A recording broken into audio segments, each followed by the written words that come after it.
Hello दोस्तों, कैसे हैं आप सब। चलिए शुरू करते हैं। आज हम एक चैप्टर शुरू करने वाले हैं।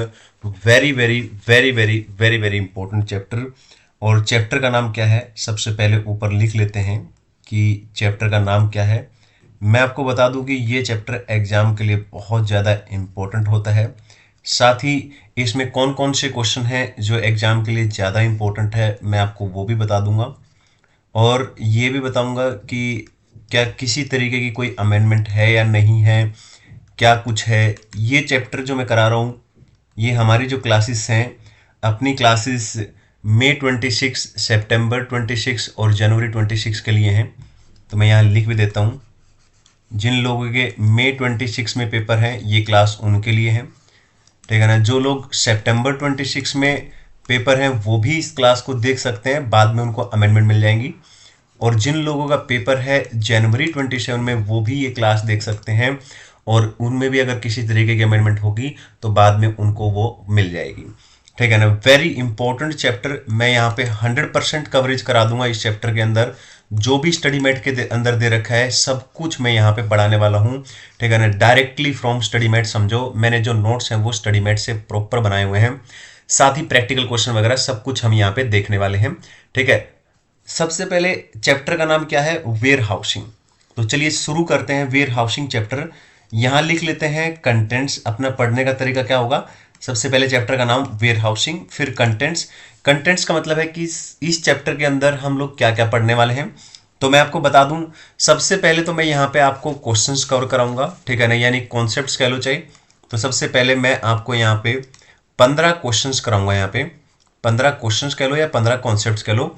ठीक है ना। अगर ये समझ में आ गया आपको, ठीक है ना, अगर ये आपको अच्छे से समझ में आ जाते हैं तो फिर आप सब कुछ कर सकते हो। ओके। सारे के सारे प्रैक्टिकल क्वेश्चंस वगैरह भी बन जाएंगे। फिर मैं आपको और क्या पढ़ेंगे, इसमें हम प्रैक्टिकल क्वेश्चंस भी करेंगे। और ये जो प्रैक्टिकल क्वेश्चन है या तो ये PYQ होंगे, यानी प्रीवियस ईयर क्वेश्चन होंगे जो एग्जाम में आए होंगे, या RTP के क्वेश्चन होंगे ये। ठीक है ना, या MTPs के क्वेश्चन होंगे ये। ठीक है, या स्टडी मैट के क्वेश्चन होंगे। कोई बकवास क्वेश्चन अपन यहाँ पे देखने वाले नहीं है। ठीक है। तो और क्या करेंगे, और इसके साथ साथ मैं आपको ये भी बताऊंगा LDR क्वेश्चन भी मैं कराऊंगा। मैंने LDR क्वेश्चन चैप्टर वाइज छाट रखे हैं, वो भी मैं यहाँ पे कराऊंगा। एक चीज हमेशा मैं आपको देने वाला हूं, होमवर्क। तो आप अपना होमवर्क भी कंप्लीट करेंगे। ठीक है। तो ये चीजें हैं जो अगर हम कर लेते हैं अच्छे से तो ये चैप्टर हो जाएगा 100%। बोलो क्लियर है। एग्जाम के लिए क्या क्या रेलिवेंट है मैं पढ़ाते पढ़ाते आपको सॉरी साथ साथ में बताता चलूंगा कि ये काफी इंपॉर्टेंट क्वेश्चन है। ठीक है ना, कैसे कैसे क्वेश्चन वो पूछते हैं मैं सब कुछ आपके साथ डिस्कस करूंगा। 1 बाय 1 करके चलते हैं। तो सबसे पहले शुरुआत करते हैं यहां से। ये 15 क्वेश्चन करते ही एक तरीके से चैप्टर अपना खत्म हो जाने वाला है। फिर हम क्वेश्चंस वगैरह भी इसके ऊपर सब कुछ देखने वाले हैं। तो आ जाते हैं 15 क्वेश्चंस अपन पढ़ते हैं इसके ऊपर। तो सबसे पहला क्वेश्चन, यानी कह सकते हैं कॉन्सेप्ट नंबर 1। ठीक है ना। तो इसमें हम पढ़ेंगे इंट्रोडक्शन। तो यहां पे क्या पढ़ेंगे, इंट्रोडक्शन, यानी वेयर हाउसिंग के बारे में पहले समझ तो लें कि बेसिक क्या है। इंट्रोडक्शन हम यहाँ पे देखेंगे।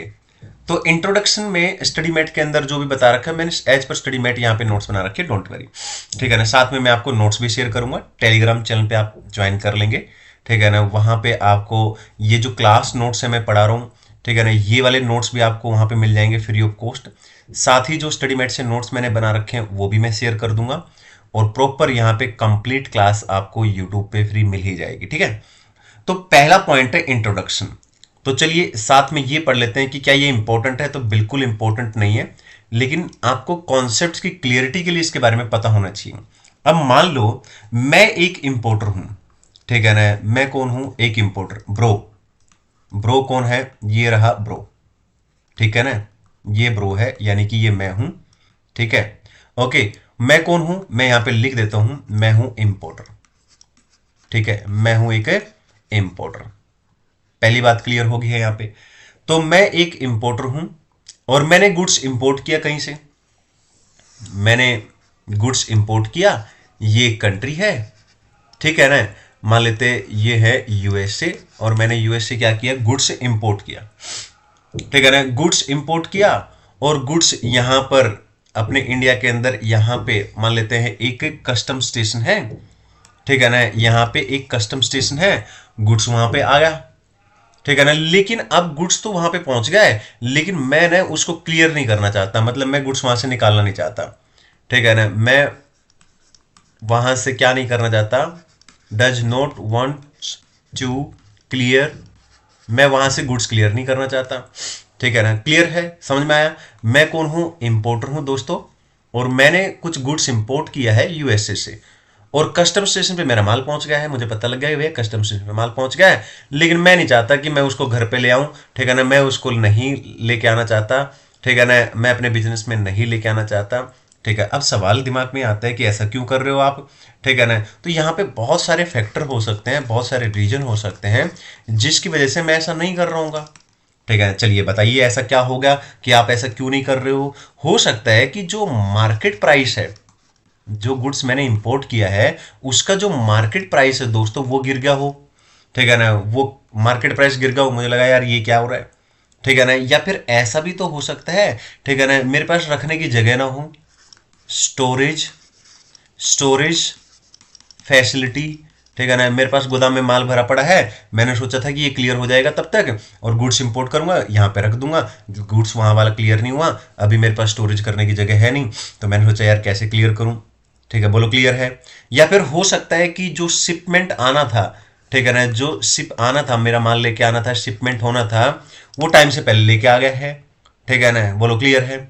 या फिर अभी मुझे को प्रोडक्शन के लिए फैक्ट्री में नीड नहीं है, ठीक है ना, मेरे को प्रोडक्शन करना था, उसके लिए जो मैंने, ठीक है ना, मंगाया था, इंपोर्ट किया था रॉ मेटेरियल वगैरह मान लो, ठीक है ना, तो वो मेरे को अभी जरूरत नहीं है प्रोडक्शन के लिए, तो ये बहुत सारे रीजन हो सकते हैं जिसकी वजह से मुझे लग रहा है कि यार कस्टम पे माल तो आ गया लेकिन मुझे अभी क्लियर नहीं करना है, क्यों, क्योंकि ये रीजन, ठीक है ना, बहुत सारे रीजन की वजह से।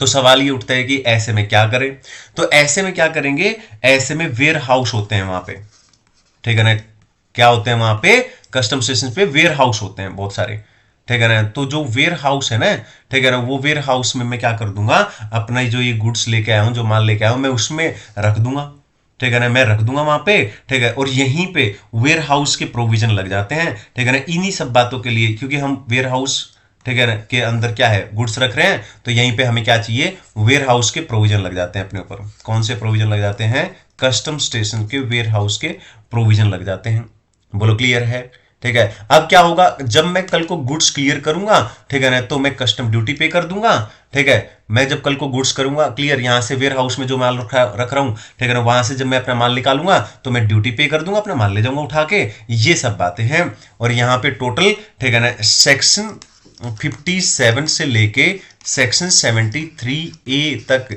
के ये प्रोविजन है, ठीक है ना, सेक्शन है जो सारे के सारे वेयर हाउसिंग के प्रोविजन बताते हैं। आई होप क्लियर है, पहला पॉइंट क्या है समझ में आया होगा एकदम अच्छे से, ठीक है ना, एग्जाम के लिए इंपॉर्टेंट नहीं है लेकिन आपको कॉन्सेप्ट्स की क्लियरिटी के लिए जरूरी है, क्योंकि आजकल के जो एग्जाम आते हैं वो ऐसे नहीं आते हैं कि आपने रटा और बात बन गई, जैसे अब की बार का आईडीटी का पेपर आया, ठीक है ना, जनवरी 26 का, तो इसलिए पेपर नॉर्मली आईडीटी का आसान ही आता है लेकिन आपको डीप पढ़ना चाहिए, इसलिए मैं डायरेक्ट फ्रॉम स्टडीमेट से नोट्स बनाए हैं डीपली, और चाहूंगा कि एक एक चीज की आपको अंडरस्टैंडिंग हो, कॉन्सेप्ट्स की डीपली अंडरस्टैंडिंग हो, ऐसा नहीं कि खाली क्वेश्चन कर लिए और चले गए, ठीक है ना। क्वेश्चन से क्या होता है ना, सिर्फ वही क्लियरिटी होगी जो क्वेश्चंस में कॉन्सेप्ट दे रखा है, बोलो क्लियर है। तो इसलिए सब कुछ यहाँ पे आना जरूरी है, 15 के 15 क्वेश्चन आने जरूरी है, स्टडीमेट का सब कुछ क्लियर यहाँ पे हो जाएगा। तो पहला पॉइंट हमने क्या पढ़ा दोस्तों, एक बार रिवीजन कर लेते हैं फिर आगे बढ़ते हैं। एग्जाम के लिए इंपॉर्टेंट नहीं है लेकिन कॉन्सेप्ट्स को बिल्ड करने के लिए बहुत जरूरी है।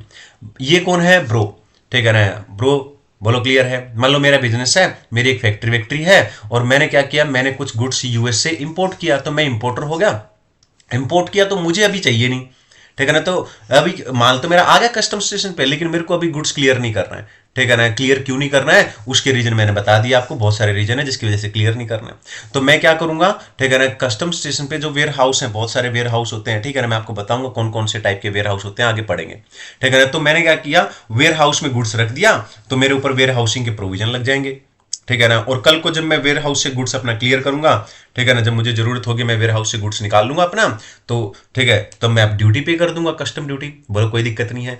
और इसके लिए यहाँ पे वेयर हाउसिंग के प्रोविजन दे रखे हैं सेक्शन 57 से 73A, ये सब बातें होगी हैं यहाँ पे। अब मैं आपको दिखा देता हूँ, ठीक है ना, स्टडी मैट के अंदर से मैंने नोट्स बना रखे हैं और यहाँ पे पहला पॉइंट अपना क्लियर हो गया है, ठीक है ना। ये देखो, ये है इंट्रोडक्शन, और सारी बातें यहाँ पे भी दे रखी हैं, कोई दिक्कत नहीं है, ठीक है ना। क्या कि जब इंपोर्टर है वो गुड्स क्लियर नहीं करना चाहता, जो गुड्स उसने इंपोर्ट किया है, जो कस्टम स्टेशन में पड़ा है, रीजन कौन कौन से हो सकते हैं, ये रीजन हो सकते हैं जिसकी वजह से वो गुड्स क्लियर नहीं कर रहा है, ठीक है ना। तो क्या होगा, वो अपना गुड्स वेयर हाउस में जमा कराएगा, है ना। बाद में जब क्लियर करेगा तो क्या होगा, वो ड्यूटी पे कर देगा, वेयर हाउस के प्रोविजन लग जाएंगे अभी उसके ऊपर, ठीक है ना। और कौन कौन से सेक्शन में दे रखे, 57 से 73 में वेयर हाउसिंग के प्रोविजन दे रखे हैं। ये सब बातें हमने ढंग से पढ़ ली है। अब आपका बेस क्लियर हो गया है, आपको समझ में आ गया कि हो क्या रहा है बेसिकली। अब आगे चलेंगे और दूसरा पॉइंट है जिसके अंदर कुछ बेसिक्स दे रखे हैं, और इस बेसिक्स में ये कंसीडरेशन वाला पॉइंट है, ये समझते हैं और अपने आप यहां पे याद हो जाएगा, कोई दिक्कत नहीं है। चलते हैं आगे, आगे आ जाते हैं दोस्तों। अब आ जाते हैं दूसरे क्वेश्चन के ऊपर, ठीक है ना। दूसरा क्वेश्चन, दूसरे क्वेश्चंस का मैंने यहां पे नाम दे रखा है बेसिक्स। दूसरे क्वेश्चंस का नाम है यहां पे बेसिक्स। बेसिक्स क्या इंपॉर्टेंट है एग्जाम के लिए, तो मैं यहां पे लिख देता हूं इंपॉर्टेंट फॉर एग्जाम। जो लोग ऊपर ऊपर से पढ़ के जा रहे हैं ना, फिर ऊपर ऊपर वाले नंबर ही आएंगे, है ना। समझ में आया आपको, बिल्कुल ऐसा नहीं करना है, डिटेल में ढंग से पढ़ के जाओ, ठीक है ना। और अच्छे से प्रैक्टिकल क्वेश्चन करो। प्रैक्टिकल क्वेश्चंस क्या करते हैं, आपको क्लियर करते हैं कि किस तरीके के एग्जाम में क्वेश्चन पूछे जाते हैं। इसका मतलब ये नहीं है वही क्वेश्चन आ जाएंगे, ठीक है ना। लेकिन आप अगर सारे तरीके के कॉन्सेप्ट करते हो, 100% कवरेज करके जाते हो, तो डेफिनेटली फिर पेपर आपको कोई दिक्कत नहीं है, कहीं से भी आए आपको लगेगा कि नहीं मेरे को आता है। तो यहाँ पे बेसिक्स के अंदर एक पॉइंट है जो आपको याद होना चाहिए, ये पॉइंट आपको पूछा जा सकता है। पॉइंट क्या है, पॉइंट है, मैं यहाँ पे लिख देता हूं consideration. Consideration, consideration importer. Importer कौन है, मैं। याद रखना कहानी में, मेरी कहानी में मैं एक बिजनेसमैन हूं, मेरी फैक्ट्री है, इंपोर्टर मैं हूं, ठीक है। Consideration importer is required to pay, बहुत ध्यान से अभी याद हो जाएगा, टू पे फॉर दिस फैसिलिटी। बोलो क्लियर है। अब सवाल ये है कि जो ये फैसिलिटी है, वेयर हाउसिंग की फैसिलिटी है कि मैंने गुड्स लेके आया, कस्टम स्टेशन पे पड़ा है, मैंने वेयर हाउस में रख दिया, ठीक है। तो मैं तो एक इंपोर्टर हूं, ठीक है ना। तो सवाल ये उठता है कि क्या मुझे कुछ पैसे वैसे देने पड़ेंगे, कुछ पे करना पड़ेगा इस फैसिलिटी का फायदा उठाने के लिए। तो ये क्वेश्चन है, क्या कंसिडरेशन पे करना पड़ेगा। तो यहाँ पे दो चीजें, ठीक है ना, दो चीजों का मुझे प्रोमिस करना पड़ता है, दो चीजों का मुझे वायदा करना पड़ेगा दोस्तों। ये कौन सा वायदा है, पहला वायदा, ठीक है ना। पहला तो मुझे क्या करना पड़ेगा, बाइंड हिमसेल्फ। पहले तो मैं अपने आप को बाइंड कर लूंगा, क्या कि यार मुझे जो है, ठीक है ना, ही शुड बाइंड हिमसेल्फ, मुझे जो है बाइंड करना पड़ेगा खुद को, कि भैया मैं गवर्नमेंट को क्या करूंगा, ठीक है ना, मैं गवर्नमेंट को क्या करूंगा विद सिक्योरिटी, ठीक है ना, जो भी अमाउंट रहेगा वो मैं पे करूंगा, कोई दिक्कत नहीं है, ठीक है ना, कि मैं पे करूंगा, कोई दिक्कत नहीं है। मैं बाइंड करूंगा अपने आप को कि मैं पे करूंगा गवर्नमेंट को, ठीक है ना। क्या पे करूंगा, ठीक है ना, क्या पे करूंगा मैं गवर्नमेंट को, ठीक है। मैं क्या करूंगा, जो भी टोटल ड्यूटी है, जो भी दोस्तों टोटल ड्यूटी है, जो भी टोटल ड्यूटी रहेगी, ठीक है ना, उसका थ्राइस, जो भी टोटल ड्यूटी है दोस्तों उसका थ्राइस, ठीक है ना। और साथ में विद जो भी सिक्योरिटी रिक्वायर्ड होगी वो, ठीक है ना, वो मैं अपने आप को बाउंड कर लूंगा कि भैया जो भी टोटल ड्यूटी रहेगी उसका 3 गुना, और विद सिक्योरिटी मैं गवर्नमेंट को पे करूंगा, ठीक है ना, मैं गवर्नमेंट को पे करूंगा, कोई दिक्कत नहीं है। बोलो क्लियर है, समझ में आया, बोलो क्लियर है। मैं क्या करूंगा, ऐसे समझो कि मैं एक बॉन्ड एग्जीक्यूट करूंगा। देखो मैं अभी तो क्या करूंगा, अभी तो मैं कोई ड्यूटी नहीं दे रहा ना, मेरा गुड्स आया कस्टम स्टेशन पे, ठीक है ना, मेरा जो गुड्स है कस्टम स्टेशन में मुझे क्लियर नहीं करना, ठीक है ना। कस्टम स्टेशन पे मेरा माल पड़ा हुआ है, मैंने उठा के जो कस्टम स्टेशन पे वेयर हाउस है, मैंने वेयर हाउस में रख दिया। मैंने ड्यूटी कब दूंगा, जब मैं अपना गुड्स क्लियर करूंगा, पर मैंने तो गुड्स अभी क्लियर नहीं किया, मैंने ड्यूटी पे नहीं की है, ठीक है ना। तो ये तो गड़बड़ होगी ना, ये तो गवर्नमेंट को रिस्क होगा। तो उस रिस्क को कवर करने के लिए मैं एक बॉन्ड भरूंगा, ठीक है ना, मैं एक बॉन्ड भरूंगा, ठीक है ना। आगे मैं समझाऊंगा कि क्या होता है कंसाइनमेंट बॉन्ड, आगे बॉन्ड्स की टाइप ही पढ़ेंगे, ठीक है। तो मैं अपने आप को बाउंड कर लूंगा, ठीक है ना। वो क्या देना पड़ेगा मुझे बॉन्ड देना पड़ेगा 3 गुना, टोटल ड्यूटी का 3 गुना विद सिक्योरिटी, ठीक है ना, ताकि गवर्नमेंट को किसी तरीके का रिस्क ना हो। ऐसी थोड़ी ना मैं वहां पे माल रख दूंगा और मैं कहूंगा ड्यूटी भी पे नहीं कर रहा, बाद में दे दूंगा जब मैं उठा के ले जाऊंगा, ठीक है ना, ऐसी थोड़ी है। चलो ठीक है, ये बात तो समझ में आ गई। दूसरी चीज और क्या है, एंड मतलब एक और चीज है जो मुझे करनी पड़ेगी, वो क्या है, ठीक है ना, मैं एग्री होऊंगा। किस बात के लिए एग्री होऊंगा, ठीक है ना, टू पे करने के लिए, कि भैया जब मैं अपना माल क्लियर करूंगा, जब मैं वेयर हाउस से अपना माल निकालूंगा तो मैं ड्यूटी पे कर दूंगा, कोई दिक्कत नहीं है, ठीक है ना। जब मैं अपना गुड्स क्लियर करूंगा कस्टम्स से तो तब मैं ड्यूटी पे कर दूंगा, कोई दिक्कत नहीं है। इस बात के लिए भी एग्री होऊंगा। आई होप दोस्तों समझ में आया होगा। अब आ जाते हैं यहाँ पे, ठीक है ना, अब आ जाते हैं यहाँ पे। तो ये है अपना पॉइंट नंबर 2। पॉइंट नंबर 2 का नाम क्या है, बेसिक्स। ये सब पढ़ने की जरूरत नहीं है, ठीक है ना, ये सब मैंने ऑटोमेटिकली आगे भी कवर कर रखा है, डोंट वरी। ये पॉइंट है जो इंपॉर्टेंट है। क्या ये इंपॉर्टेंट है एग्जाम के लिए, तो मैंने साइड में दे ही रखा है, इंपॉर्टेंट फॉर एग्जाम। अब इसमें क्या बता रखा है कि कोई इंपोर्टर है, जैसे मैं एक इंपोर्टर हूं, मैंने गुड्स इंपोर्ट किया, मेरा गुड्स कस्टम स्टेशन पे पड़ा है, मुझे अभी जरूरत नहीं थी तो मैंने वेयर हाउस में रख दिया। इस फैसिलिटी का फायदा कब मिलेगा मुझे क्या करना पड़ेगा, पहले सरकार को, ताकि सरकार को किसी तरीके का रिस्क ना हो, गवर्नमेंट को किसी तरीके का रिस्क ना हो, टोटल ड्यूटी का थ्राइस 3 गुना विद सिक्योरिटी, ठीक है ना, मुझे अपने आप को बाउंड करना पड़ेगा इस चीज के लिए, ठीक है ना, एग्जीक्यूट करना पड़ेगा बॉन्ड। और साथ में मुझे इस बात के लिए भी एग्री होना पड़ेगा कि जब मैं अपना गुड्स क्लियर करूंगा तो मैं ड्यूटी पे कर दूंगा, कोई दिक्कत नहीं है। आई होप क्लियर क्वेश्चन, ठीक है ना, याद भी होगा। अब चलते हैं आगे की तरफ, तीसरे पॉइंट पे। अब तीसरा पॉइंट समझते हैं, फिर मैं आपको नोट्स भी दिखा दूंगा, ठीक है ना। तो 2 पॉइंट हो गए क्लियर। तीसरे पॉइंट के ऊपर आ जाते हैं यहां पे। चलिए अब हम चलते हैं तीसरे पॉइंट के ऊपर। तीसरा पॉइंट है, और क्या ये इंपॉर्टेंट है, ठीक है, मैं सब कुछ आपको बताऊंगा, don't worry. Special provision for warehousing, heading है यहां पे, स्पेशल प्रोविजन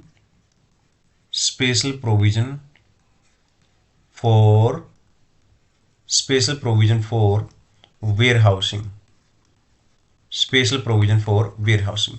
क्या ये इंपॉर्टेंट है? नहीं, ये इंपॉर्टेंट नहीं है। इसमें बस ये बता रखा है कि कौन कौन से प्रोविजन लगेंगे, जो कि मैं ऑलरेडी भी बता चुका हूं, ठीक है ना। बोलो क्लियर है। तो जो अपना कस्टम हम पढ़ रहे हैं, कस्टम के ऊपर कस्टम्स एक्ट लगता है, बोलो क्लियर है, 1962। तो उसमें इसके प्रोविजन दे रखे हैं, बिल्कुल दे रखे हैं। उस एक्ट के अंदर एक सेपरेट चैप्टर बना रखा है दोस्तों, एक सेपरेट चैप्टर बना रखा है उसके अंदर, उस एक्ट में एक सेपरेट चैप्टर बना रखा है वेयर हाउसिंग से रिलेटेड, ठीक है ना, रिलेटिंग टू वेयर हाउस। जो भी गुड्स हम इंपोर्ट करते हैं उससे रिलेटेड एक अलग से चैप्टर बना रखा है। मैं आपको बता देता हूं वो चैप्टर कौन सा है, चैप्टर 9। मैं लिख भी देता हूं, चैप्टर 9, ठीक है ना। उस चैप्टर 9 के अंदर प्रोविजन दे रखे हैं, उस चैप्टर 9 के अंदर प्रोविजन दे रखे हैं। और वो कौन कौन से प्रोविजन है वो मैं ऑलरेडी बता चुका हूं। सेक्शन 57 से लेके दोस्तों सेक्शन 73A, ये प्रोविजन है जो वेयर हाउसिंग के प्रोविजन है। बोलो क्लियर है। तो इसमें बस ये बता रखा है, एग्जाम के लिए इंपॉर्टेंट नहीं है, जस्ट फॉर अंडरस्टैंडिंग कि कौन कौन से प्रोविजन होते हैं। तो special provision for warehousing का मतलब क्या हुआ कि भैया कस्टम के ऊपर जो एक्ट लगता है, कस्टम एक्ट 1962, उसमें एक चैप्टर है, चैप्टर 9, उसमें प्रोविजन दे रखे हैं 57 से लेकर 73A, जिसमें वेयर हाउसिंग के प्रोविजन बता रखे हैं सारे के सारे, ठीक है ना, कि कितने तरीके के वेयर हाउस होते हैं, ठीक है ना। अगर आप गुड्स क्या करोगे, रखोगे वेयर हाउसिंग कितने टाइम तक वेयर हाउस में गुड्स रख सकते हो, ये सारी बातें उसमें दे रखी हैं। आई होप क्लियर है, ठीक है ना। तो ये हो गया तीसरा पॉइंट। अब मैं आपको दिखा देता हूं कि हमने नोट्स में क्या दे रखा है। तो नोट्स में मैंने प्रॉपर स्टडी मेट से नोट्स बना रखे हैं, इसलिए सब कुछ आपको मिलेगा, डोंट वरी। तो यहां पे दे रखा है special provision for warehousing. तो क्या है, मैंने आपको क्या बताया कि कस्टम एक्ट 1962 है, उसका एक सेपरेट चैप्टर है, उसमें प्रोविजन दे रखे हैं इसके स्पेशल प्रोविजन। वो चैप्टर कौन सा है, चैप्टर 9 है। और वो क्या कहता है कि भैया कौन कौन से सेक्शन है, सेक्शन 57 से लेके और सेक्शन 73A। अब सवाल ये उठता है कि क्या ये सब याद करने की जरूरत है? नहीं याद करने की जरूरत है, बार बार रिवीजन करोगे ऑटोमेटिकली आपको पता लग जाएगा कि क्या चीजें ध्यान रखने की जरूरत है, क्या नहीं।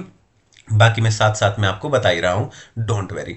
अगले पॉइंट पे चलते हैं, अगला क्वेश्चन करते हैं, ठीक है ना। अब आ जाते हैं तीसरे पॉइंट के बाद, यानी तीसरे क्वेश्चन के बाद क्वेश्चन नंबर 4। ठीक है ना, मैं आपको साथ साथ में बता रहा हूं कि एग्जाम के लिए क्या इंपॉर्टेंट है, तो इसलिए आपको बिल्कुल चिंता करने की जरूरत है नहीं पड़ेगी। चले आगे। ठीक है, टाइप्स ऑफ वेयर हाउस। अब मैंने जैसा कि बताया, एक बार मैं हेडिंग लिख दूं, types of warehouses. Types of warehouses, जैसा कि मैंने बताया, ये मैं हूं इंपोर्टर, बोलो क्लियर है, और मैंने यहां यूएस से गुड्स इंपोर्ट किया है। ठीक है ना, मैं इंडिया के अंदर हूं, ठीक है ना, और ये यहां पे यूएस से मैंने गुड्स इंपोर्ट किया है, बोलो क्लियर है। अब जब मैंने गुड्स इंपोर्ट किया तो कस्टम स्टेशन पे मेरा माल पड़ा है, ठीक है ना, अब मुझे गुड्स चाहिए नहीं है, तो मैंने सोचा कि चलो वेयर हाउस में रख देते हैं। पर सवाल ये उठता है कि कौन सा वेयर हाउस, कौन से वेयर हाउस, कौन से वेयर हाउस की मैं बात कर रहा हूं, क्योंकि वेयर हाउस 3 होते हैं, 3 वेयर हाउस होंगे वहां पे, 1 2 3, तो 3 वेयर हाउस होंगे। इसमें रखूं, इसमें रखूं, इसमें रखूं, किस वेयर हाउस में मैं अपना सामान रखूं, तो यही हम पढ़ रहे हैं कि कौन कौन से टाइप का वेयर हाउस होता है। तो मैंने क्या बताया, 3 टाइप का वेयर हाउस होता है, 1 2 3, 3 टाइप का वेयर हाउस होता है दोस्तों। ठीक है ना, तो एक वेयर हाउस जो है जिसको हम पब्लिक वेयर हाउस बोलते हैं, एक को बोलते हैं पब्लिक वेयर हाउस, और एक को बोलते हैं प्राइवेट वेयर हाउस, एक को बोलते हैं प्राइवेट वेयर हाउस, और एक को बोलते हैं स्पेशल वेयर हाउस, एक को बोलते हैं क्या, स्पेशल वेयर हाउस। ठीक है ना, जो पब्लिक वेयर हाउस होता है, ठीक है ना, इसके ये लाइसेंस्ड होता है अंडर सेक्शन 57 के अंदर, और जो प्राइवेट वेयर हाउस होता है ये अंडर सेक्शन 58 के अंदर लाइसेंस्ड होता है। ठीक है ना, और स्पेशल वेयर हाउस होता है 58A के अंदर लाइसेंस्ड होता है। तो पहली बात समझ में आ गई कि मैंने गुड्स मंगाया, ठीक है ना, कस्टम स्टेशन में माल पड़ा है, तो मैं वेयर हाउस में जमा कराना चाहता हूं, पर कौन से वेयर हाउस में, क्योंकि वेयर हाउस तो 3 तरीके के होते हैं, तो हम टाइप ही पढ़ रहे हैं ना, तो 3 तरीके के वेयर हाउस होते हैं, public warehouse, private warehouse and special warehouse. I hope clear है, बोलो ठीक है, क्लियर है। चलिए अगला पॉइंट, इसी में अगला पॉइंट, एक वर्ड है इसमें जो समझा रखा है। तो एक बात तो पहले ये समझ में आ गई होगी आपको कि वेयर हाउस कितने टाइप के होते हैं, 3 तरीके के। वेयर हाउस कितने तरीके के होते हैं दोस्तों, 3 तरीके के होते हैं। तो कौन कौन से, पब्लिक वेयर हाउस, ठीक है ना, पब्लिक वेयर हाउस किसे बोलेंगे, जो जिसने लाइसेंस लिया अंडर सेक्शन 57, ठीक है। दूसरा प्राइवेट वेयर हाउस, ठीक है ना, दूसरा private warehouse, private warehouse किसे बोलेंगे, जिसने अंडर सेक्शन 58 के अंदर लाइसेंस्ड है, ठीक है ना, लाइसेंस लिया है। और स्पेशल वेयर हाउस, और स्पेशल वेयर हाउस कौन से हो जाएंगे, वो जो लाइसेंस्ड है, जिसने लाइसेंस लिया अंडर सेक्शन 58A। तो ये तो हमें पता लग गया कि 3 तरीके के वेयर हाउस होते हैं। अब आगे चलते हैं और इसी के अंदर कुछ और बातें दे रखी हैं, वो भी हम क्लियर कर लेते हैं। अब इसमें एक वर्ड दे रखा है जिसको बोलते हैं warehoused goods. Warehouse goods का मतलब क्या होता है, इसमें यह समझा रखा है साथ साथ में, तो ये पॉइंट भी समझ लेते हैं। वेयर हाउस गुड्स का मतलब क्या होता है, जब मैं गुड्स जमा करा दूंगा ना वेयर हाउस में, तो वेयर हाउस गुड्स बन जाएगा। जैसे मान लो कस्टम स्टेशन पे मेरा माल पड़ा है, बोलो क्लियर है, कस्टम स्टेशन में मेरा माल पड़ा है, ठीक है ना, ये मेरा माल है, ठीक है, तो ये कस्टम स्टेशन में पड़ा हुआ है। अब यहाँ पे वेयर हाउस है, ठीक है ना, मैंने यहां से माल उठा के कस्टम स्टेशन से और मैंने वेयर हाउस में क्या कर दिया, जमा कर दिया, वेयर हाउस में रख दिया, ठीक है ना। यानी कि जो गुड्स था अपना वो कहां डिपॉजिट कर दिया मैंने, गुड्स डिपॉजिटेड, ठीक है ना, कहां, वेयर हाउस में। जो गुड्स मैंने डिपॉजिट कर दिया ना वेयर हाउस में, ठीक है, जो ये यहां गुड्स आ जाएगा, goods deposited into warehouse, ठीक है ना, ये गुड्स यहां आने के बाद क्या बन जाएगा मेरा, वेयर हाउस, ठीक है ना, ये क्या बन जाएगा, वेयर हाउस्ड गुड्स बन जाएगा। बोलो क्लियर है, ठीक है ना। ऐसा गुड्स जो कस्टम स्टेशन में पड़ा था ना, ठीक है ना, फिर मैंने उसको जमा करा दिया कहां पे, वेयर हाउस में, तो वेयर हाउस में भी यहां आ गया, तो इसको बोलेंगे वेयर हाउस्ड गुड्स, मतलब the goods deposited into warehouse. इसको क्या बोलेंगे इंग्लिश में, goods deposited into warehouse, warehouse. तो वेयर हाउस में जो गुड्स रखा है, goods deposited in a warehouse या इनटू वेयर हाउस, ठीक है ना, तो गुड्स जो मैंने जमा कराया वेयर हाउस में उसको बोलते हैं वेयर हाउस गुड्स। बोलो क्लियर है, आगे चलते हैं। तो अभी तक आपने को जो मैंने बताया क्लियर हो गया होगा। तो अभी हमने क्या पढ़ा दोस्तों, एक बार देख लेते हैं, फिर आगे चलते हैं यहाँ पे इस वाले पॉइंट के अंदर। तो हमने क्या पढ़ा कि कितने तरीके के वेयर हाउस होते हैं। तो मैंने जब गुड्स इंपोर्ट किया यूएसए से इंडिया के अंदर, तो कस्टम स्टेशन पे पड़ा है, अब मैं चाहता हूं कि वेयर हाउस में रख दूं, पर कौन से वेयर हाउस में, क्योंकि वेयर हाउस तो कई तरीके के होते हैं। तो कितने तरीके के होते हैं, 3 तरीके के वेयर हाउस होते हैं। Public, private and special. अब सवाल ये उठता है पब्लिक वेयर हाउस किसे बोलते हैं? जो 57 के अंदर लाइसेंस लेता है। प्राइवेट किसे बोलते हैं? जो 58 के अंदर लाइसेंस लेता है। स्पेशल किसे बोलते हैं? जो 58 के ए के अंदर लाइसेंस लेता है। अब यहीं पे हमने एक शब्द पढ़ा वेयर हाउस्ड गुड्स क्या होता है? तो वेयर हाउस गुड्स क्या होता है? जो गुड्स हमने जमा कराए वेयर हाउस के अंदर उसको बोलते हैं वेयर हाउस्ड गुड्स। बोलो क्लियर है? कुछ बातें और दे रखी है यहाँ पे, वो भी क्लियर करते हैं, फिर आगे चलते हैं। चलें आगे की तरफ। अब यहाँ पे कुछ बातें और दे रखी हैं। पब्लिक वेयर हाउस, सबसे पहले हमने क्या पढ़ा? पब्लिक वेयर हाउस होता है पब्लिक एंड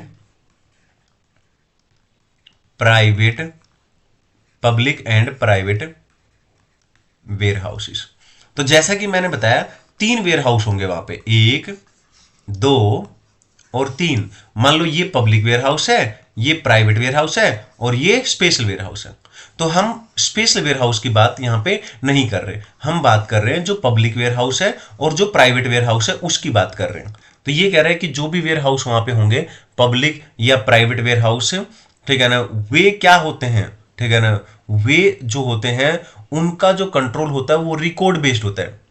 इसका मतलब क्या होता है? इसका मतलब होता है, ठीक है ना, कि कस्टम जो अथॉरिटीज है वहां पे, जो कस्टम्स के अंदर जो कस्टम्स अथॉरिटीज होगी, कस्टम अथॉरिटीज, तो कस्टम स्टेशन पे जो कस्टम अथॉरिटीज होती है, ठीक है ना, तो कस्टम अथॉरिटीज का, ठीक है ना, फिजिकल कंट्रोल नहीं होता उनके ऊपर। बोलो क्लियर है? फिजिकल कंट्रोल नहीं होता। बस इतनी सी बात है। तो क्या पढ़ा हमने कि जो पब्लिक वेयर हाउस है, प्राइवेट वेयर हाउस, 3 तरीके के वेयर हाउस होते हैं, public, private and special. Special को छोड़ दो, तो बाकी के जो 2 बचे, प्राइवेट एंड पब्लिक, ये जो 2 वेयर हाउस है, तो ये जो वेयर हाउस है, जो कस्टम अथॉरिटी है, उनका फिजिकल कंट्रोल, ठीक है ना, नहीं होता। बोलो उनके कंट्रोल में नहीं होती। बोलो क्लियर है? आई होप क्लियर है। चलें आगे। तो इसका मतलब क्या हुआ? इसका मतलब ये निकला कि जो स्पेशल वेयर हाउस है, ठीक है ना, स्पेशल वेयर हाउस है, ठीक है ना, इनका जो कस्टम अथॉरिटी होती है उसके फिजिकल कंट्रोल में होती है। इसका मतलब बोलो क्लियर है? ठीक है, चलें आगे। तो जो ये स्पेशल वेयर हाउस होता है दोस्तों, ये वहां पे जो कस्टम अथॉरिटी होती है उसके कंट्रोल में, उसके पास फिजिकल कंट्रोल इसका होता है। कस्टम अथॉरिटीज का मतलब एक तरीके से, ठीक है ना, वहां पे प्रॉपर ऑफिसर बोल दो, ठीक है ना। तो कस्टम अथॉरिटीज का कंट्रोल इसके ऊपर होता है, इसके ऊपर, 2 के ऊपर नहीं होता है। तो स्पेशल वेयर हाउस में, अगर स्पेशल वेयर हाउस में, अगर स्पेशल वेयर हाउस में, ठीक है ना, अगर कस्टम अथॉरिटीज का कंट्रोल है, इसका मतलब क्या हुआ? इसका मतलब अगर कोई भी व्यक्ति, मैं कह सकता हूं, यहां पे मैं एक हेडिंग लिख देता हूं, नो पर्सन। नो पर्सन मतलब है no person will enter in the warehouse और रिमूव एनी गुड्स, ठीक है ना, there from without permission of proper officer. मतलब, ठीक है ना, मान लो ये वेयर हाउस है, ये कौन सा वेयर हाउस है? ये स्पेशल वेयर हाउस है।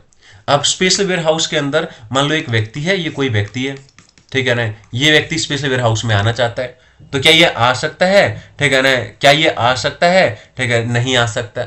इसको आने के लिए क्या करना पड़ेगा? प्रॉपर ऑफिसर की परमिशन लेनी पड़ेगी। यहाँ पे प्रॉपर ऑफिसर है, ठीक है ना, ये प्रॉपर ऑफिसर बैठा हुआ है, ये पहले प्रॉपर ऑफिसर परमिशन लेगा तब आ सकता है। तो इसकी परमिशन के बगैर ये नहीं आ सकता। बोलो क्लियर है? ठीक है, मान लो यहाँ पे गुड्स रखा है और गुड्स को हटाना चाहते हैं, यहाँ से रिमूव करना चाहते हैं। गुड्स को रिमूव कर सकते हैं? नहीं कर सकते। क्यों? गुड्स को रिमूव करने के लिए क्या करना पड़ेगा? प्रॉपर ऑफिसर की परमिशन लेनी पड़ेगी। ये बात यहां पे बोल रखी है। आई होप क्लियर है। बोलो ठीक है। अब एक और बात, क्या, ठीक है ना, कि जो ये स्पेशल वेयर हाउस होता है ना दोस्तों, इसमें सिर्फ वही गुड्स डिपॉजिट कर सकते हैं। ऐसा नहीं कि कोई भी गुड्स यहां पे डिपॉजिट कर देंगे स्पेशल वेयर हाउस में, नहीं, ठीक है ना, यहां पे सिर्फ वही only dutiable goods notified by CBIC, जो नोटिफाइड होगा, ऐसा गुड्स जो नोटिफाइड है, किसके द्वारा? सीबीआईसी के द्वारा।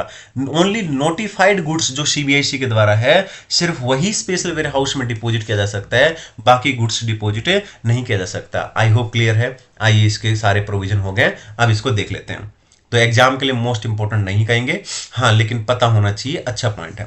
तो हमने सबसे पहले क्या पढ़ा दोस्तों? वेयर हाउस कितने तरीके का होता है। तो मैंने आपको बताया वेयर हाउस 3 तरीके का होता है। कौन कौन से? Public warehouse, private warehouse and special warehouse. तो पब्लिक वेयर हाउस किसे कहेंगे? जो 57 में लाइसेंस लेता है, प्राइवेट वेयर हाउस जो 58 में लेता है, स्पेशल वेयर हाउस 58A में लेता है। फिर हमने पढ़ा वेयर हाउस गुड्स किसे बोलते हैं? ऐसा गुड्स जो वेयर हाउस में जमा कराया है उसको बोलते हैं वेयर हाउस गुड्स, ठीक है ना। और आगे मैंने क्या बताया कि जो पब्लिक और प्राइवेट जो वेयर हाउस होते हैं, ठीक है ना, वो कस्टम अथॉरिटी के कंट्रोल में नहीं होते, प्रोफेसर के। लेकिन जो स्पेशल वेयर हाउस होते हैं उनके ऊपर फिजिकल कंट्रोल किसका होता है? कस्टम अथॉरिटी यानी प्रोफेसर का होता है। कोई भी बंदा, ठीक है ना, स्पेशल वेयर हाउस में नहीं आ सकता, उसके लिए परमिशन लगेगी प्रोफेसर की। ना ही वहां से गुड्स रिमूव किया जा सकता है, उसके लिए भी परमिशन किसकी लगेगी? प्रोफेसर की। और सिर्फ वो गुड्स जो नोटिफाइड है सीबीआईसी के द्वारा उसी को स्पेशल वेयर हाउस में रख सकते हैं और कोई गुड्स वहां पे नहीं रखा जा सकता। आई होप क्लियर है दोस्तों। आगे चलते हैं, नेक्स्ट पॉइंट के ऊपर आ जाते हैं हम। मजा आ रहा होगा एकदम, कोई दिक्कत नहीं है, ठीक है ना। याद हो जाना चाहिए तुरंत, अभी के अभी, ठीक है ना, अभी के अभी एकदम याद हो जाना चाहिए। 2 बार 3 बार रिवीजन कर दो, इसके सारे प्रैक्टिकल क्वेश्चन बन जाएंगे, कोई दिक्कत रहेगी ही नहीं। अब चलते हैं दोस्तों और यहां पे आ जाते हैं कॉन्सेप्ट नंबर 5 यानी क्वेश्चन नंबर 5।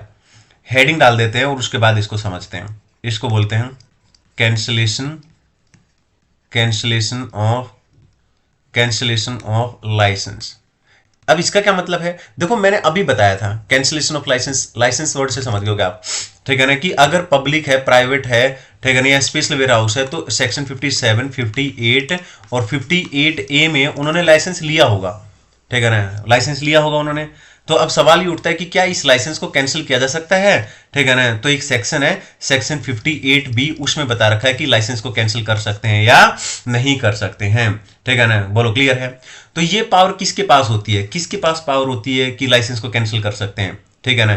तो दोस्तों प्रिंसिपल कमिश्नर, किसके पास पावर होती है? प्रिंसिपल कमिश्नर या कमिश्नर। प्रिंसिपल कमिश्नर या कमिश्नर क्या कर सकते हैं? कैंसिल कर सकते हैं, मे कैंसिल, ठीक है ना, लाइसेंस को कैंसिल कर सकते हैं। सवाल ये उठता है कि वो क्यों करेंगे भैया ऐसा, ठीक है ना, वो लाइसेंस क्यों कैंसिल करेंगे?